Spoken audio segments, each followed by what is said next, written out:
If you've spent more than 100 hours in any game, your brain has already been running a classified memory protocol without your permission, without you even knowing it. In 2009, DARPA ran a cognitive performance study. They weren't testing soldiers, they were testing gamers. And gamers outperformed trained military personnel in pattern recognition, rapid decision mapping, and information retention by a significant margin. The report was never publicized because what it revealed threatened an entire education industry. This video is about what that study found, and more importantly, how to use it on purpose. You've been told your whole life that studying harder is the answer. More hours, more notes, more repetition. That's not a strategy, that's a punishment. And you've been accepting it like it's your fault. It isn't. The system was never designed to help you retain information. It was designed to deliver it. Whether it sticks, that's your problem. Gamers never got that memo.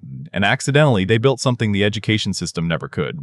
What I'm about to give you is called the Phantom Loop Protocol, not a study hack, not a productivity tip. This is the exact cognitive architecture that gamers stumbled into by accident, that elite performers use deliberately. CF field agents, Navy SEAL instructors, trauma surgeons. You're going to use it on purpose. Starting today. 4 phases. Pay attention. Phase 1, signal lock. Every game begins with a moment of orientation. The player scans the environment. Threats, resources, objectives. In under 3 seconds, the brain is primed. This is called environmental priming. We call it signal lock. Before you absorb anything, you ask 3 questions. What am I about to learn? Why does it matter in the real world? What decision will this help me make? 3 questions. 30 seconds. That's it. Navy SEAL instructors call a version of this a tactical preview. Before any operation, even training, the team mentally reviews the scenario, not to memorize it, to prime the brain to recognize critical data the moment it appears. Signal lock does the same for your mind. Without it, your brain is a passive receiver. With it, it becomes a hunter. Phase 2. The consequence frame. Here's the actual reason gamers memorize faster than students. Stakes. In a game, if you forget a mechanic, you die. You lose progress immediately. Your brain, which evolved purely for survival, tags that information as critical, locks it, protects it. In a classroom, if you forget something, nothing happens. You sit there, move on. The information evaporates.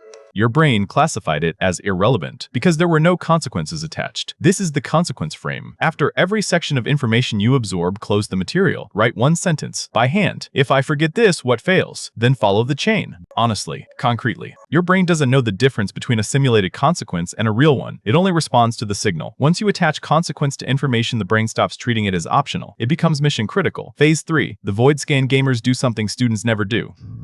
They replay their failures. A player dies, they pause. They analyze what went wrong. They don't move forward until they understand the failure point. This is the most powerful memory consolidation tool in existence. Almost nobody uses it deliberately. We call it the void scan. After any learning session, sit in silence. No phone, no music, no input. 4 minutes. Mentally scan everything you just absorbed. Not to reconstruct it perfectly. To find the void, the blank space, the thing your brain couldn't rebuild. That void is your intelligence signal. That's where the information didn't stick. That's your only target. Not reread everything. 1 surgical target. CF field agents are trained to mentally debrief before any external review. The reconstruction attempt, even when incomplete, forces the brain to strengthen pathways around missing data. The void itself becomes the teacher. Most students finish a session and immediately grab their phone. That's the exact moment memory consolidates, and they're not there for it. 4 minutes of silence. That's the void scan. Phase 4, rapid fire execution. Gamers are tested constantly. Every level, every encounter, every decision. They never go more than a few minutes without being forced to apply what they know. Students study for hours and are tested once. Weeks later.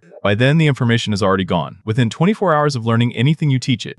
Not to a classroom. Open a voice memo or a blank page. Explain it from scratch, out loud, no notes, no looking back, just you reconstructing what you learned in real time. This does 2 things. 1, it reveals every gap your signal lock and void scan missed. 2, it converts information from stored knowledge into executable knowledge. The same memory system your brain uses for skills you never forget. Elite medical programs run hot seat rounds. Residents are called on randomly to explain complex procedures from memory in front of the team with no warning. The pressure-driven retrieval forces the brain to treat information as a skill, not a file. Skills don't get forgotten.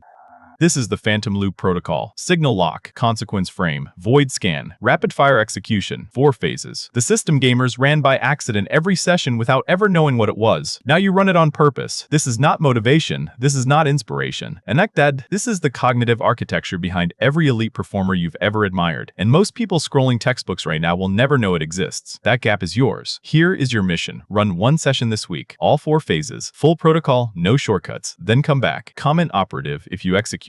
Not if you like the idea, not if you saved the video. If you executed. This channel is not for consumers, it's for operators. You already know which one you are.